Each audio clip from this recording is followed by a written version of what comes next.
Dear students, welcome to the last video of today's class. So in this video, I'm going to discuss about referencing. What is referencing and how to do it. So let's start. So referencing. Again, it's time to make you confused first. So here comes the formal definition. Referencing is a method or process of acknowledging another person's ideas which you have used in your own writing. It's very normal to get confused. Don't worry, I'm explaining it very soon. Just to show you, the main purpose of referencing is to acknowledge someone else's idea or to give credit to the person whose idea you are using. Now let's go to the simpler version. Basically, we are mentioning the person and the source from where we are taking the information in our research. So if you remember, in literature review, we downloaded a lot of articles, and based on those articles we wrote a lot of things. We summarized the whole thing. Now whenever we take an idea from an article and paraphrase it, we must mention that source or the person who wrote that article. We must show that an idea, even though we paraphrased it in our writing, the original idea was proposed by this person or the idea was taken from this source. Let me give you a practical example. Let's say Humaira or Arafat are really good artists. So they have drawn a very beautiful picture and uploaded it on their Facebook account. So it's their property, right? Now say on Facebook I come across this photo. Now I want to use this photo in my presentation. So if I ever do that, what I have to do is below that photo, I have to mention their name and provide the source. So what am I doing here? I'm giving them credit. I'm mentioning their name and other details. That is referencing. Do you understand my point? So basically referencing is mentioning the person and the source from where I am taking the information, whatever that is. So we must reference all sources that we use in our work, be it words or ideas, facts, images, videos, audio, websites, statistics, whatever that is. If that piece of work belongs to somebody else, we must mention that person's name or the article's name or the source's name. That is called referencing. Now let me take you back to the real life example. So here is the paragraph structuring that we did all together, right? So if you take a look here, Avengers Endgame is one of the best superhero movies of all time. And at the very end, we have these two words, Marvel 2019. When I write this, it means that this line or this information was said by Marvel. So maybe I went to Marvel website and this is what they said. And when did they say it? In the year 2019. So I have to mention the source or the author and the time when they said this information. Now if I move to the next line, till date it has generated the highest amount of blah blah blah. Now at the end we have box office 2019. So again, by this I mean, yes, this piece of information was taken from the box office website and this piece of information was first published on the website in the year 2019. So that is how referencing works. Now just to mention here, these two words or these three words, these words are not called referencing. The process of giving credit to the main author or the main website, that is called referencing. So the process is called referencing. However, these two words or these three words have a separate name. I will explain it later on. Now let's go to another example. Here we have another sample literature review. This one is also uploaded onto your BUX account. Now if I go down, here you will see that under this literature review portion, we have these lines.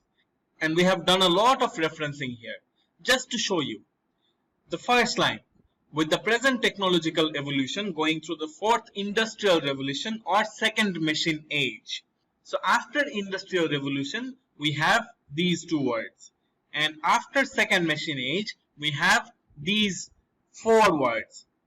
Here, the term second machine age or the concept second machine age was described by these two authors in the year 2014. So this is how we do referencing. So we are basically giving credit to others. Now let's go back to the presentation. Now, as I said earlier, referencing is a process. Now there are different parts of referencing. Number one, we have in-text citation. In-text citation. What do I mean by that? In-text citation is mentioning of the source at the end, beginning, or mid of a sentence in your report. So it is the mentioning of the source. Now let's see an example here in this slide. Now if I look at this line, among the developed economies in the UK, 1.1 million workers are engaged in GE. Now where did I take this information from? From Balaram et al., who said this information in 2017. So the process of doing it is referencing. However, these 4 words in the brackets is called in-text citation. Again, these 1, 2, 3, 4 words within the brackets, it's called in-text citation. Why in-text citation? Because I am citing or referencing the author's name and the year within the paragraph or within the text of my essay. That is why it's called in-text citation. Let me get back to the sample literature review. So here you see we have done referencing and this is called in-text citation. So again, the process of giving credit to other authors, that's called referencing. However, these 2 words within the brackets, this is called in-text citation. These 4 words within the brackets, this is also called in-text citation. Why in-text? Because I am referencing or citing within the paragraph or within my essay. So inside the text. That is why it's called in-text citation. So I guess it's a bit clear now. Now moving on to the slides again. So we have covered referencing. We have covered in-text citation. Now there is a rule when it comes to using in-text citation. Let's take a look at this. So the first one. The information that I have taken in my research report, if it is said by one single author, then we write it like this. Rafi 2019. So the information was said before by Rafi in the year 2019. What if the same information was taken from an article that is written by 2 authors? In that case, we will write it like this. So when we have 2 authors for an article, we write it like Rafi and Rafia in 2019. So again, there are 2 authors, we name both of them, and then we mention the time when the information was said by Rafi and Rafia. And then finally, what if there are more than 2 authors? So in that case, what we do is we write Rafi et al. Et al is a different language. Et al means and others. So Rafi and others, we write it like Rafi et al. So we don't individually write all of the author's name. So when we have more than 2 authors, we write it like Rafi et al, 2019. So that is the basic rule of doing an in-text citation. When we have 1 author, we write the author's name followed by the year. When we have 2 authors, we write both the author's name followed by the year. And finally, when we have more than 2 authors, we write the first author's name and followed by et al and the year. So these are the basics of in-text citation. Now moving on, we have reference list. Now before moving into the definition, I want to show you the example first. So let's go back to the literature review. Yes. Now as we can see here, we have Davies 2015 and we have Brynjolfsson and McAfee 2014. Now these are famous authors. They have written hundreds of books, hundreds of articles. In the year 2015 only, Davies may have written 10 articles. Now if I say that Industrial Revolution was said earlier by Davies in the year 2015. Now the next question comes, from which article? In the year 2015, he has written more than 5 articles or 5 books. So which one are we talking about? So for this purpose, besides doing in-text citation, we need to provide further details about his work. Where? At the very end of our report. So if I go at the very end of this report, we will see references. This is the reference list. So here we have details about all the authors, all the articles that I have used in my in-text citation. So we have Agrawal, Aloisi, Arns, Atkinson, all of the authors' work that I have used in my in-text citation. So if I go down to Davis, so I have, yes, Davis 2015. This is the one. So here is all the details. So if I come down here and I find out Davis 2015, I have all the necessary details. So this was basically Davis 2015, and the name of the book was Industry 4, Digitalization for Productivity and Growth, and it was published by European Parliamentary Research Service. So see, besides doing in-text citation, at the very end of the document, we have to provide a detailed list of all the authors, all the articles that we have used in our report. So this whole list, it is called a reference list. So in your case as well, you have to prepare a whole list like this. Do not worry at all. You don't have to type all of this. It's not like you have to open the book and then write all of this on your own. It can be done very easily. It can be found on the website, all the details. So it takes only 1 to 2 minutes to create this list. It's very easy. Don't worry about that. Alright, so let's go back to the presentation.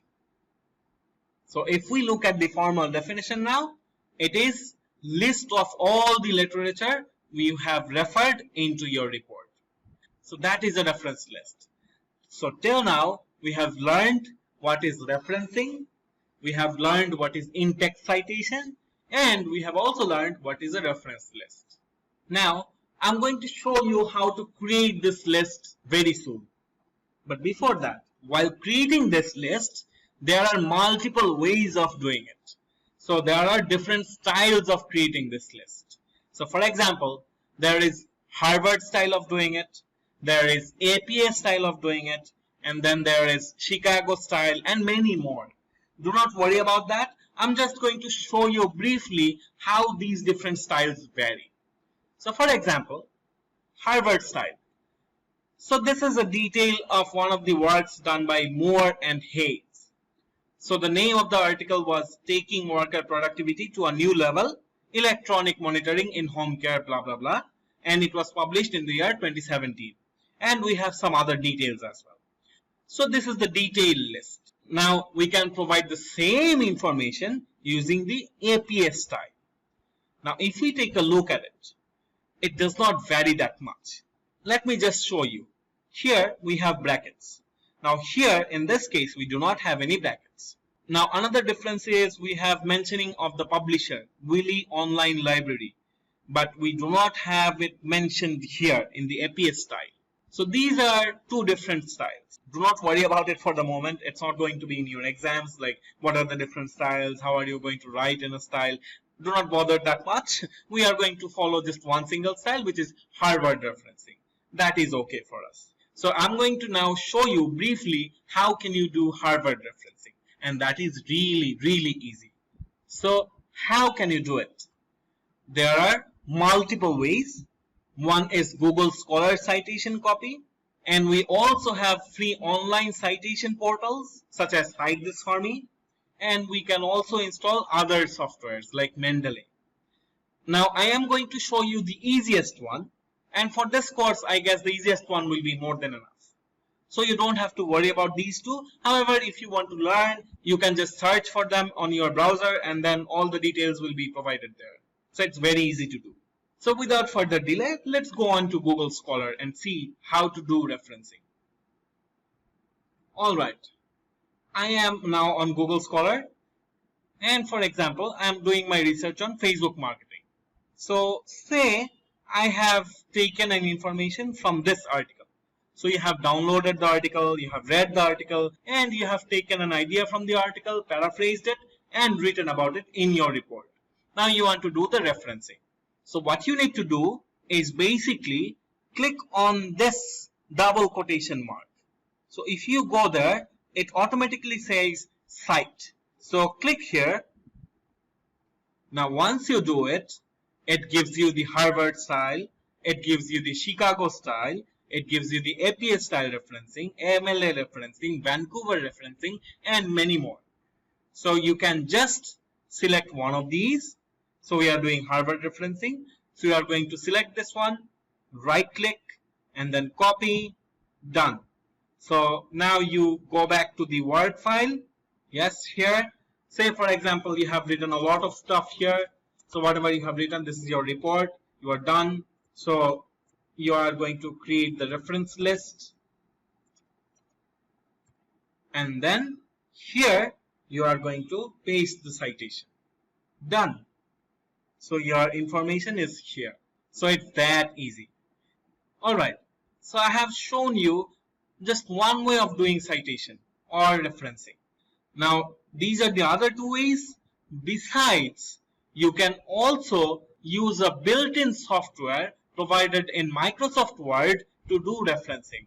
You can follow any of these methods. Now different people feel comfortable with different ways. It's completely up to you.